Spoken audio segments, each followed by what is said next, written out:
Hello and welcome to my channel. Today's video is hopefully the start of a new series of videos where we'll develop various types of Rust applications using primarily the Rust standard library. And these types of videos will be less edited and more of a long form content. So to start this series, we're going to work on a very simple web framework, which essentially will consist of an HTTP server that's going to take incoming requests and route them through a routing system so that we can invoke route handlers. Now, to keep this guide simple, we're going to focus only on invoking route handlers for the GET request, because as you'll see, it's quite a lengthy process even to develop a very simple web framework.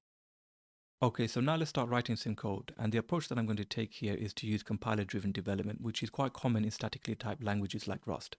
So let's start by defining how we intend to use our framework's API. Now, in other frameworks, there's usually a router type that you can configure to add routes. So we'll use that as a foundation for our framework. So let's start with this router type. So we probably want something like this. Let router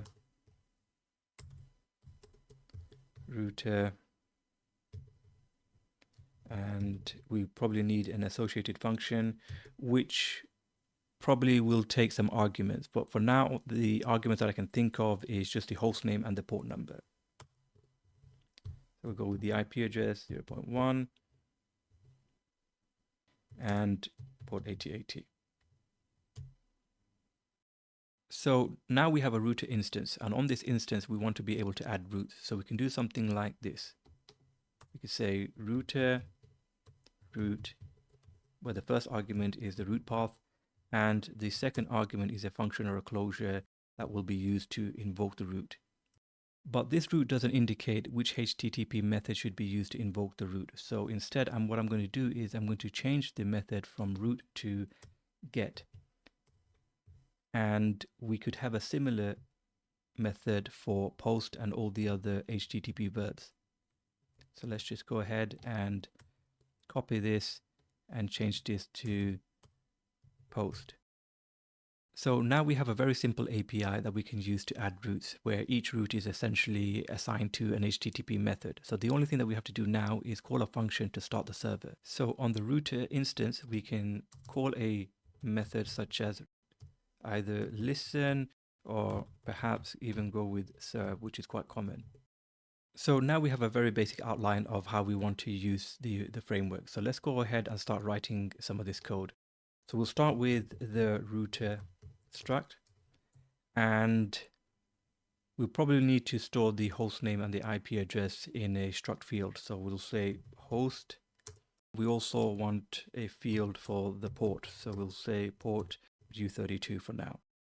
And now we need to start implementing these functions. So we'll say impl router, and the first function we'll start with is the associated new function. So we'll say new, and new takes two arguments. So that will be the host, which is a stir, and the port. Okay, so let's just correct this here. I think that's not correct. And new, of course, will return self. So we'll do host and port. Let's go ahead and save this. Now compiler's telling us that we don't have an error with new, but we have an error with get, post, and serve. So let's go ahead and implement those functions. So looks like I still have an error here, and that's because we need to get a own string for host. So we'll do host toString. And now we can go ahead and start implementing those other methods. So we'll start with the get method, and get will take a reference to self. And the first argument is, of course, the route path. So we'll say route. And the second argument is the function or closure. And we'll call this handler. Now, handler's type is going to be an fn function pointer.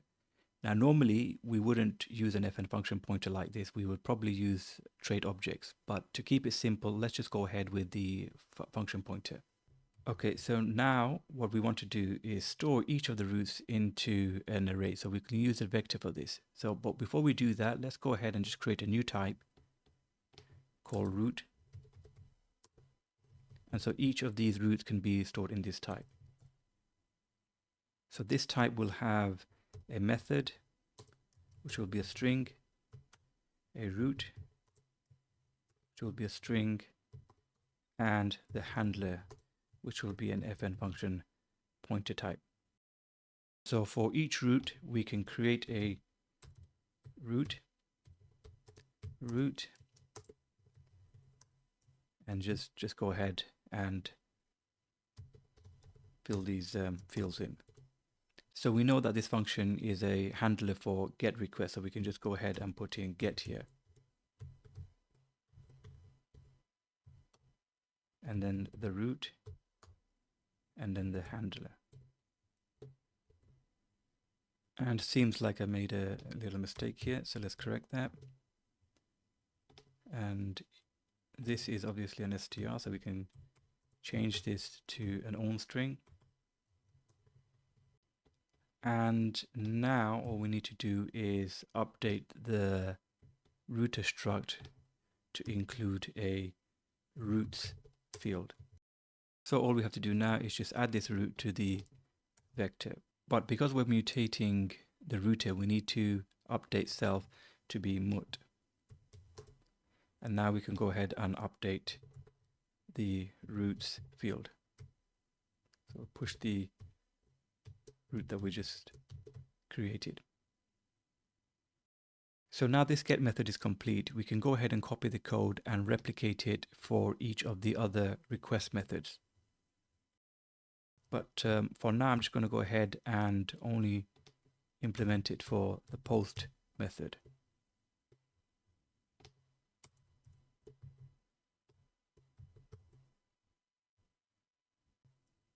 Okay, so we finally come to the point where we can start implementing the server, and we're going to do that in the serve function. So before we go ahead, let's go and bring in some types.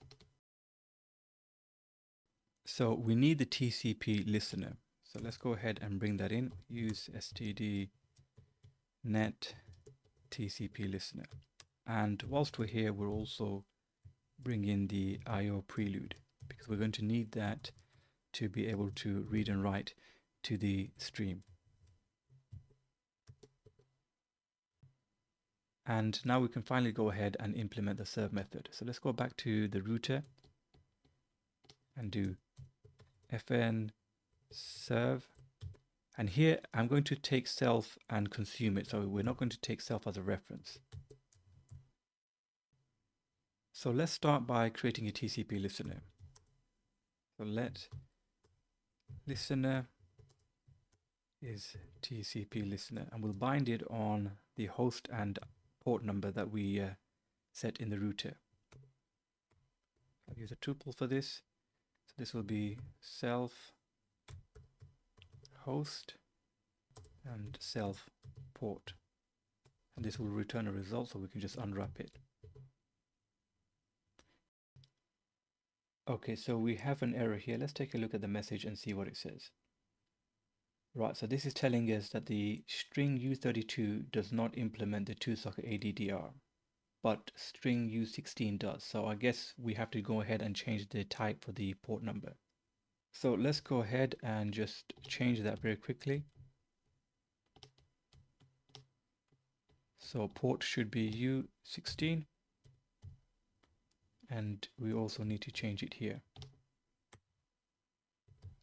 And this should fix the issue. Right, so now we can use the TCP listener's incoming method to return a iterator that we can use to iterate over all the incoming TCP connections. So we can do for incoming in listener incoming. Now, as I said, the incoming method returns an iterator, but it will never return none. So either it's going to return a result with a TCP stream or an error. So all we have to do is just unwrap the result, and we'll do this using a match expression. So we'll say match incoming, and what we get from OK is the TCP stream.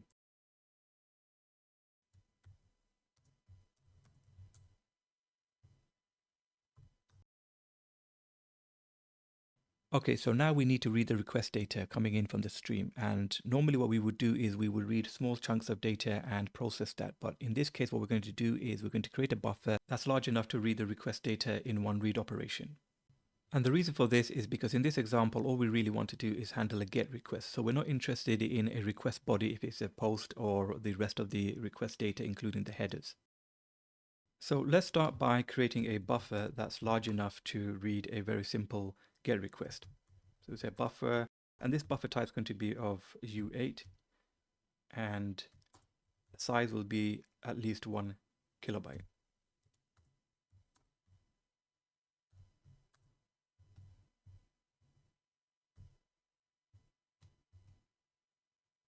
Now, I think what might be a good idea is if we took this code and put it into a separate function just to split it up. So we'll create a function called handle connection, and this function will take the TCP stream as an argument. So it's a stream, and let's go ahead and create this function. So fn handle connection stream TCP stream. And now let's paste this buffer code in here. So because handle connection doesn't take self, we need to call the function like this: self and then handle connection. And so now we can go ahead and start reading the request data. And to do that, we're going to use the read function on the stream. Now the read function takes a buffer and it returns the number of bytes that it's been read. This will be stream read, which takes the mutatable buffer as a reference. And it also returns a result, so we can go ahead and unwrap it. Now here, the reason why we're getting this error is if you take a look at it, it says cannot mutate immutable variable stream. And if we take a look at the read method, you can see that the read method takes a mutatable self. And self here is referring to this TCP stream. So what we have to do is make the TCP stream mutable. So let's go ahead and put mut here. So now we're almost at the point where we can test a server, but we need to correct a few errors, but we'll get to that in a moment. But first, what we want to do is convert the buffer into a text so that we can display it in the terminal. So let's start by first converting the buffer into a text using the str type. So we'll do let data std str, and this type has a function called from utf8, and we're just going to pass this buffer as a reference. Now this function will also return a result because it might not be valid UTF-8, so we'll just go ahead and unwrap it. So now we have the request data as an str, so let's go ahead and print it.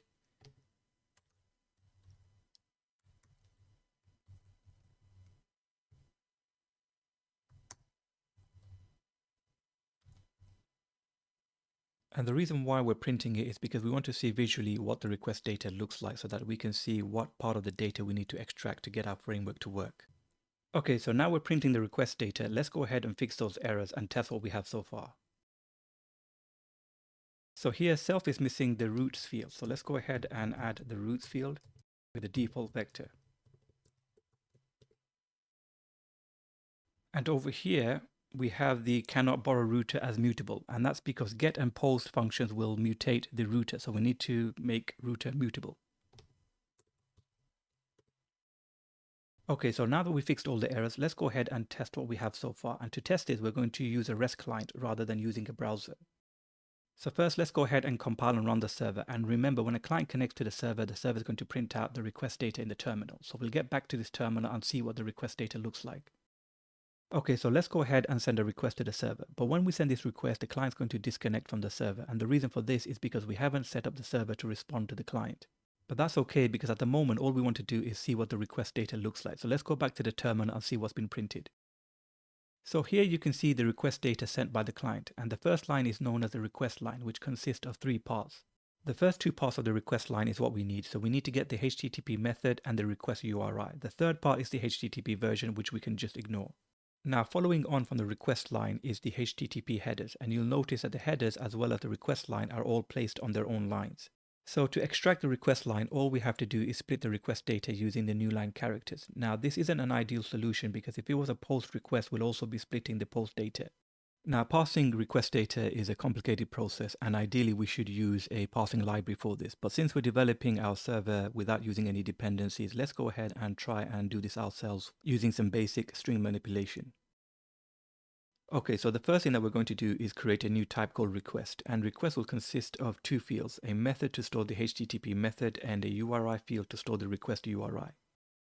And on the request type, we're going to implement a new function that returns self. And the purpose of this is to take the request data and pass the data so that we can extract the method and the URI. So here we're going to take the request data and split it using the new line characters, but we're only going to split it once to avoid splitting the rest of the data unnecessarily. So essentially the split once function will return an option with a tuple that consists of two elements. And the first element is going to be the request line, where the second element will be the rest of the data that we can just ignore.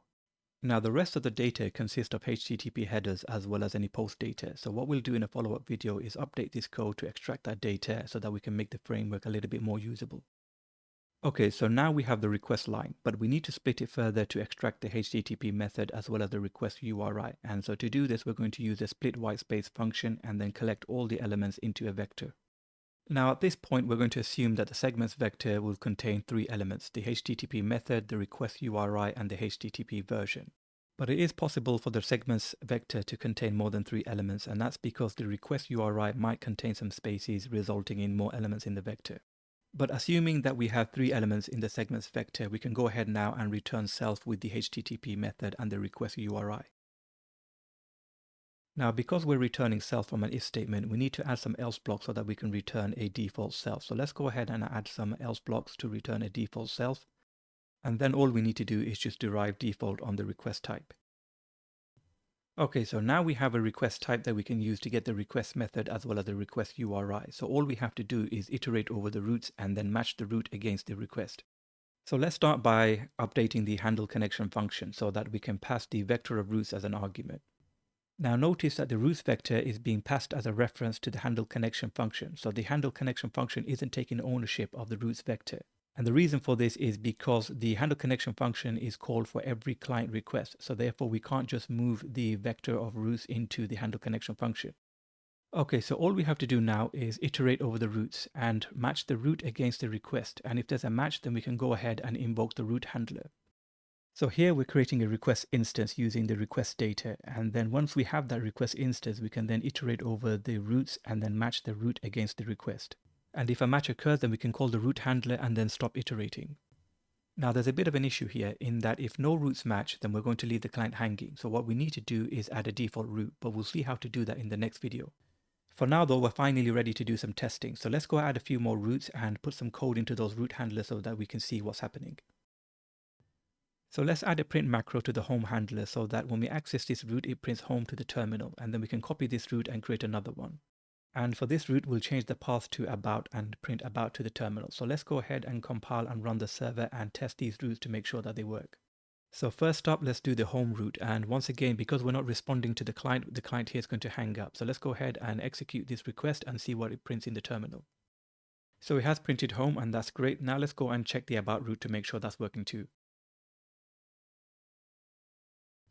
Okay, so now we know that both routes work. So the last thing that we need to do is respond to the client. And the way that we're going to do this is to modify the route handler so that it takes two arguments. The first argument will be the request type so that we can get information about the request, such as any request headers or any post data. But we'll see how to do that in the next video. The second argument is going to be a response type so that we can respond to the client. So let's start by creating a new type called response. And because this is a very simple type, I'll just go ahead and paste some code in that I've already done. So here we have a response type that will hold a TCP stream, and on this type we're going to implement a send function that we can use to send the output to the client. So now we have both a request and a response type. So let's go and modify the route handler to accept these types as arguments. Now because we've used the fn function pointer type in multiple places, we can create a type alias and use that alias instead. And now we can go ahead and update all the places where we've used the fn function pointer type with this type alias.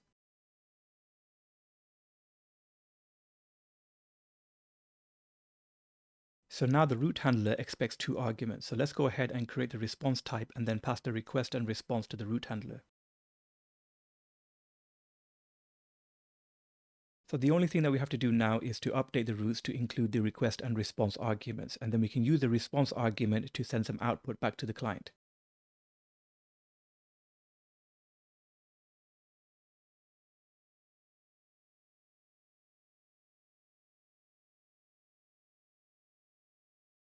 And so finally, we can compile and run the server again, and this time the server should respond to the client and send some output. So let's go ahead and test those routes again to make sure that they work. Okay, so once again, let's start with the home route, and if we send this request, we should get a response from the server. So that works fine. Now let's try the about route. And that also works fine. Okay, so the purpose of this video was to develop a very simple web framework that we can use to invoke route handlers for GET requests. In the next video, we'll take a look at multi-threading so that we can handle multiple connections, and we'll take a further look at the request data so that we can extract the request headers and the request body. In the meantime, if you found this video useful, please consider giving it a thumbs up, and I'll see you all on the next video.